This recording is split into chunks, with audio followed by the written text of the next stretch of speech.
(2002년) 볼턴은 너무 형편없어서 한 축구 평론가는 그들이 강등되지 않으면 자신의 콧수염을 밀겠다고 팬들과 내기를 걸었다. 그런데 그건 엄청난 실수였다. 그는 몰랐던 것이다.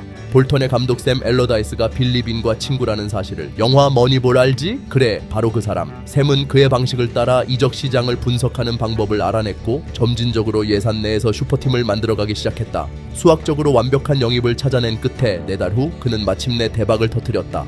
볼턴은 아프리카 축구 역사상 가장 비싼 선수인 JJ 오코차를 거의 공짜로 영입한 것이다. 그리고 갑자기 프리미어리그 전체가 긴장하기 시작했다. 그들은 오코차 같은 선수를 한 번도 본 적이 없었다. 오코차는 아프리카에서 온 화려한 개인기 마스터이자 프리스타일의 신이었고 많은 이들이 그를 아프리카의 호나우지뉴라고 불렀지만 사실 호나우지뉴가 브라질의 오코차였다고 해야 맞을 것이다. 전설에 따르면 오코차가 그에게 모든 기술을 전수해줬다고 한다.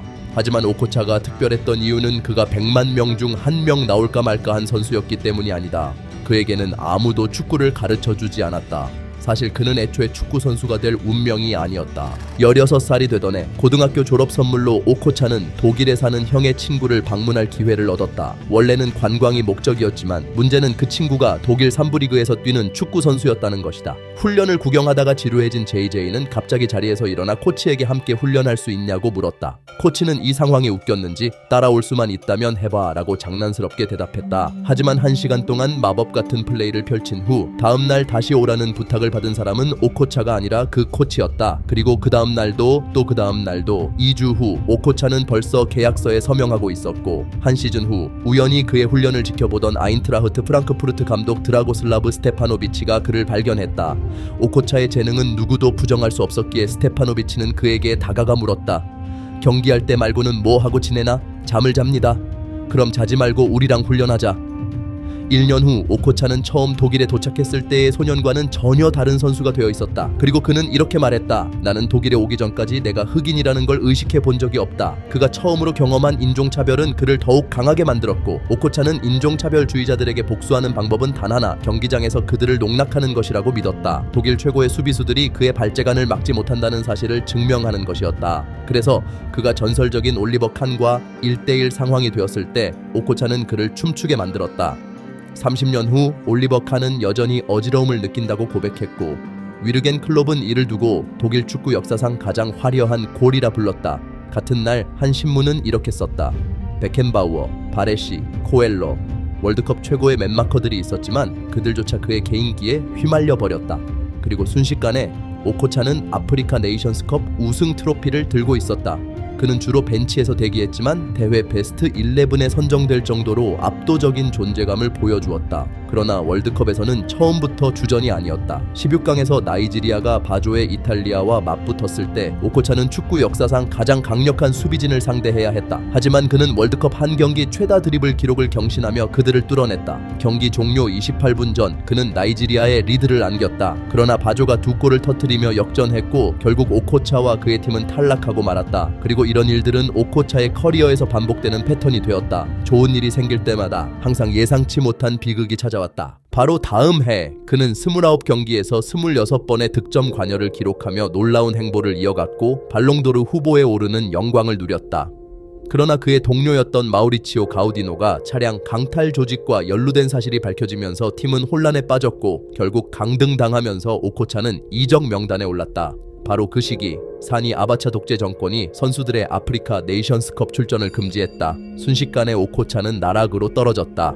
불과 1년 전까지만 해도 유럽에서 가장 촉망받는 유망주였던 그는 결국 터키 리그로 이적하는 선택을 해야 했다.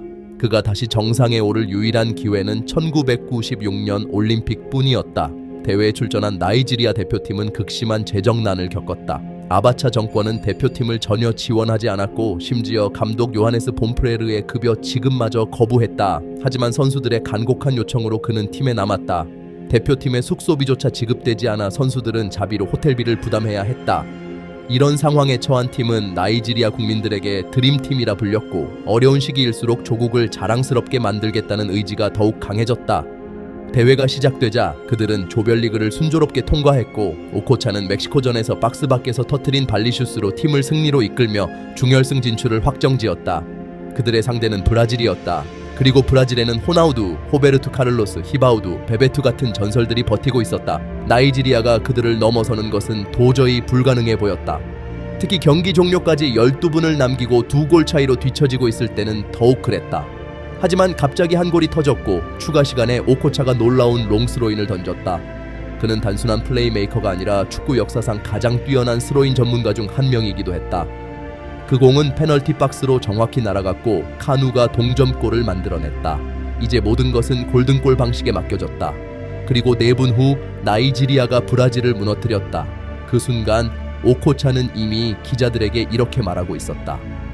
내 조국의 사람들에게 오늘은 아마도 평생 가장 행복한 날일 것이다. 하지만 이야기는 거기서 끝나지 않았다. 그들은 결승전에서 아르헨티나를 2번이나 따라잡으며 역전승을 거두었고 아프리카 최초로 올림픽 금메달을 획득한 국가가 되었다. 그 영광은 그들에게 모든 것이었다. 특히 오코체에게는 완전히 새로운 시작을 의미했다. 그가 터키에 도착한 순간 페네르바흐체가 그들을 가장 비싼 이적생으로 영입한 유일한 이유는 겔라타사라이가 자신들의 기록을 깨고 거르기 아기 선수를 영입했기 때문이라는 걸 알았다. 그건 완전히 경쟁을 벌이는 싸움이었고 그래서 이제는 멋진 모습을 보여줄 때였다. 그의 데뷔전에서 그는 30m 프리킥을 성공시키고 열흘 후에는 수비수를 넘겨볼 때 공을 띄우며 발리 슛을 터뜨렸다. 6번째 경기에서는 이미 겔라타사라이를 4-0로 물리치며 한 골과 어시스트를 기록했고 그 후 한 달도 채 지나지 않아 3골을 더 넣으며 이 나라에서 그가 필드에 있을 때면 무엇이든 가능하다는 것을 모두에게 확신시켰다. 그리고 그는 그 뒤로 메뉴 원정에서 유럽 대회에서 한 번도 홈 경기를 지지 않았던 메뉴를 상대로 그 기록을 끊어버렸다. JJ는 강등된 상태에서 시즌을 시작했지만 결국 2번째 발롱도르 후보에 오를 수 있었고 시즌을 마친 시점에서는 13경기에서 11골을 기록하며 33경기에서 28개의 공격 포인트를 기록했다. 그가 미드필더로 뛰면서 이 나라에서 가장 큰 스타 중 하나로 자리 잡았지만 결국 페네르바흐체는 타이틀 경쟁에서 떨어지고 말았다. 그럼에도 JJ는 포기하지 않았다. 페네르바흐체는 유럽 대회에서 빠르게 탈락했고 나이지리아는 2년 전 대회 불참에 대한 처벌로 아프리카 네이션스컵에서 출전 금지 처분을 받았지만 JJ는 타이틀 경쟁에 온전히 집중하며 프리킥을 하나씩 성공시키고 수비수들을 왼쪽, 오른쪽으로 제쳤으며 겔라타사라이와의 홈과 원정 경기에서도 골을 기록하며 2번째 골은 그의 경력에서 가장 아름다운 골 중 하나가 되었다. 3월이 되면 그는 24경기에서 18개의 공격 포인트를 기록하고 있었다. 시즌이 끝나기까지 4경기가 남았고 페네르바흐체가 리그에서 1위로 동점이었다. 그러나 그는 종아리 부상으로 쓰러지며 그들이 타이틀을 놓치는 것을 지켜봐야 했다. 결국 리그에서 2번째로 마지막인 팀과 비교 타이틀을 놓쳤다. 팬들은 이 이적이 엄청난 성공이었다는 것을 의심할 여지 없이 증명해 보였다. 페네르바흐체가 그를 1700만 유로의 PSG로 팔자 그게 터키 리그 역사상 가장 큰 이적이자 프랑스 리그 역사상 가장 큰 영입이었으며 오코차 자신은 역대 가장 비싼 아프리카 선수가 되었다는 사실과 관계없이 팬들은 거리에 나가 시위하며 항의했다. 어쩌면 그들이 맞았을지도 모른다. 왜냐하면 그들이 월드컵이 끝날 때까지 기다렸다면 확실히 100만 또는 200만 유로를 더 얻을 수 있었을 것이기 때문이다. 올림픽 이후 나이지리아에 대한 기대감은 엄청났고 펠레는 가장 큰 기대를 걸며 그는 세기 말까지 아프리카 팀이 월드컵을 우승할 것이라고 믿고 있다고 말했다. 그러나 월드컵이 시작되자 모든 것이 잘못되었다. 2년 동안 3명의 감독을 경질한 것만으로도 이미 걱정거리가 되었고 그 후에는 거의 모든 선수가 부상을 당하는 상황이었다. 먼저 그들의 골키퍼, 그 다음은 아모카시와 아모네케, 심지어 카누까지 부진했고 심장 질환으로 인해 대부분의 시즌을 놓쳤다. 상황이 너무 나빠져서 오코차 자신은 아직 회복 중임에도 불구하고 스페인과의 첫 경기에서 결국 경기장에 돌아가기로 했다. 그러나 그럼에도 불구하고 그는 완벽한 경기력을 펼쳤고 오른쪽 풀백을 너무 자주 당황시켜 그가 나머지 대회에서 교체되게 만들었으며 3번의 골 기회를 만들어 나이지리아를 역사적인 3위 승리로 이끌었다. 물론 그는 드리블로 루이스 앙리케와 라울을 짜증나게 만들어 결국 그들은 그를 땅에 눕히기까지 했다. 그 다음 경기에서도 그는 유일한 골의 주역이었고 그들의 자리를 16강에서 빼앗았다.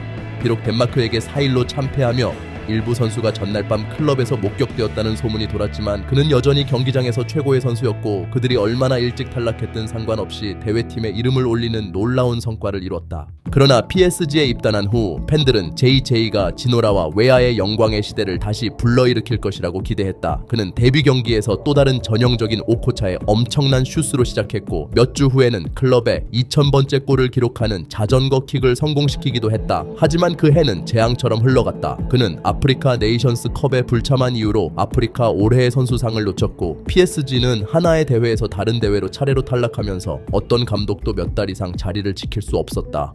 1년 만에 프랑스 축구의 금광이라 불렸던 그는 팬들에게 야유를 받기 시작했으며 팀을 떠날 가능성에 대해 이야기하기 시작했다. 그 다음 시즌에는 빠르게 박스투박스 역할로 전환되었고 아이러니하게도 시즌 첫 3경기 만에 대대적인 박수를 받으며 그의 성과가 크게 향상되었다. 그들의 성공은 상대적인 것이었지만 챔피언스 리그에 돌아가기는 했지만 프랑스 컵 결승에서 2부 리그팀에게 굴욕적으로 패했다. 그런 다음 마우리치오 포체티노와 니콜라 아넬카를 영입했지만 그들은 바로 다음 시즌 리그 테이블에서 9위로 추락했다. 이 시점에서 PSG는 국가에서 가장 스타가 가득한 팀을 보유하고 있었지만 30년 만에 처음으로 일부 리그에 승격된 CS 세단 같은 팀조차 그들보다 높은 순위를 기록하고 있었다. 그래서 2001년에 그들은 미켈 아르테타, 가브리엘 아인자 그리고 브라질의 어린 선수 로날디뉴 가우초를 영입했다. 이 팀이 팬들 사이에서 가졌던 기대감은 말로 표현하기 어려운 정도였다. 그들은 그 시대의 가장 전설적인 드리블러 중 한 명이 가장 흥미로운 젊은 재능 중 하나를 멘토링하고 있었고 니콜라 아넬카가 그들 사이에서 뛰고 있었다. 이 정도면 경쟁할 수 있는 팀이 세계에 몇 팀이나 될까 싶었다. 그러나 물론 이 클럽에겐 일이 잘 풀릴 리가 없었다. 그래서 로날디뉴가 데뷔한 지 한 달이 차에 되지 않아 오코차가 부상을 당했고 그가 복귀하기도 전에 아넬카는 완전히 상황을 잃고 나쁜 성적에 대해 감독을 공개적으로 비난하며 리버풀로 강제로 이적했다. 믿기 어려운 일이었지만 이 3인조가 해체되기 전에 그들은 함께 2경기를 시작했을 뿐이었다. 갑자기 오코차의 전성기가 눈앞에서 스쳐 지나간 것처럼 느껴졌다. 그는 이제 28살이었고 로날디뉴와의 호흡은 놀라운 것 같았지만 그들의 플레이 스타일이 너무 비슷해서 일부는 그들이 모두 필드에 있어야 할 이유가 없다고 주장했고 이는 PSG가 오코차를 계약이 끝날 때 100만 유로의 보너스를 지급해야 한다는 사실을 기억하게 된 순간 그를 내보낼 수 있는 좋은 이유가 되었다. 그래서 그의 경력에서 마치 50번째처럼 오코차는 다시 길을 잃었다. 그리고 여기서 샘 엘러다이스가 등장한다. 지금 빅샘을 보면 프리미어 리그의 공룡처럼 보이지 않기가 어렵지만 실제로는 2000년대 초반에 그는 일반적으로 선구자적인 인물이었다.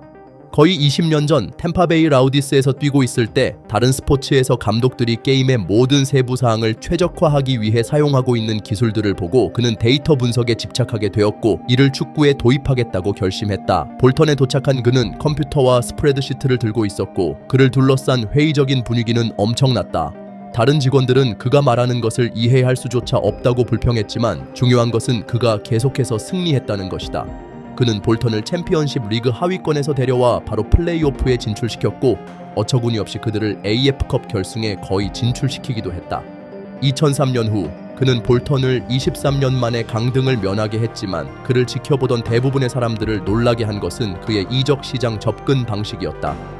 영화 머니볼에서 빌리 빈이 데이터 과학을 사용하여 가장 저평가되고 유행에 뒤떨어진 선수들을 영입하여 돈이 거의 없으면서도 기록적인 20게임 연승을 이끌어낸 것처럼 샘은 자신의 예산 대부분을 임금과 구단 시설 개선에 할당하고 같은 방식으로 일을 진행했다. 그는 유로 대회를 앞두고 계약이 6달 남은 상황에서 세계 챔피언 유리 조르케프를 영입했고 불안 장애 문제로 레알 마드리드에서 제외된 유럽 챔피언 이반 캄포를 영입했으며 모두가 너무 나이가 많다고 생각했던 페르난도 예로와 빈센트 칸델라를 영입했다.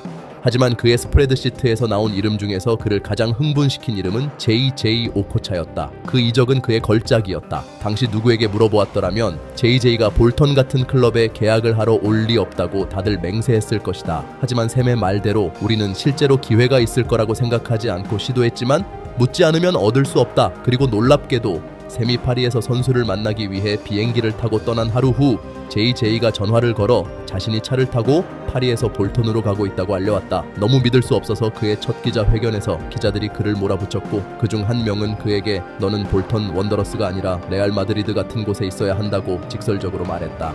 JJ가 샘의 축구 철학에 맞지 않을 것이라고 주장하는 전문가들이 수십 명 있었지만 그들은 모두 틀렸다.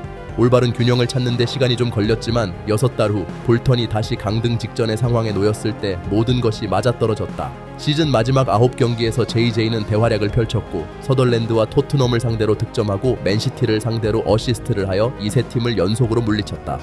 그 후 간단하게 볼턴의 시즌 최고의 골을 기록하며 강등 경쟁팀인 웨스트햄을 하나 대제로 이겼고 사실 그 골은 팬들이 볼턴의 최고의 골로 선정했다. 일주일 후 그는 아스널과의 경기에서 시계가 다 가는 걸 늦추기 위해 레이 파를러를 레인보우 플릭으로 제쳤고 마지막 날에는 미들즈브로와의 경기에서 멋진 프리킥으로 승골을 기록하여 볼턴을 강등에서 구해내며 모든 팬들이 유명한 말을 외쳤다. JJ 너무 잘해서 2번 이름을 불렀다. 그의 2번째 시즌에 클럽은 그를 진심으로 사랑해서 실제로 그를 주장으로 임명했고 장담하는데 그는 그보다 더 나아가 자신의 경력에서 가장 뛰어난 경기력을 보여주었다. 어느 순간 토트넘마저 그를 두려워하며 그는 발을 3번이나 맞추며 그중 1번은 볼턴이 리바운드로 결승골을 넣게 만들었다. 한 신문은 그의 경기를 축구의 예술을 가르쳐주는 레슨이라며 그 경기가 한 사람이 전체 팀을 상대로 싸운 것이라고 평가했다. 갑자기 프리미어리그의 큰 팀들도 그들을 두려워하게 되었다. 사실 JJ는 PFA 올해의 선수 후보로 지명되는 것조차도 만족하지 않았고 그는 볼턴을 믿을 수 없는 8번째로 이끌며 44년 만에 가장 높은 순위를 기록했다. 또한 리그컵 결승에 진출하게 되었고 리버풀을 꺾고 중결승에서 에스턴 빌라를 상대로 2골을 넣으며 한 경기에서 2번의 프리킥을 성공시키면서 그중 2번째 골은 누구든지 최고의 골로 기억할 수 있을 것이다. 결국 결승에서 아쉽게 패했지만 JJ는 여전히 팬들에게 뭔가를 갚아야 한다고 느꼈을 것이다. 그 다음 시즌 그는 여전히 시간이 나면 아프리카 네이션스컵에 참가하면서 득점 순위 첫 번째를 차지하고 토너먼트 최우수 선수로 선정되었으며 볼턴을 6번째로 이끌었다. 이로 인해 볼턴은 UEFA컵에 진출하게 되었고 그 다음 시즌 32이 된 JJ는 세비야, 제니트, 비토리아 드 기마랑이스가 포함된 죄에서 그들을 탈출시키며 마르세유와의 16강에서 한 골차로 탈락할 뻔했다. 결국 그는 클럽을 떠나면서 가장 위대한 선수가 되었다.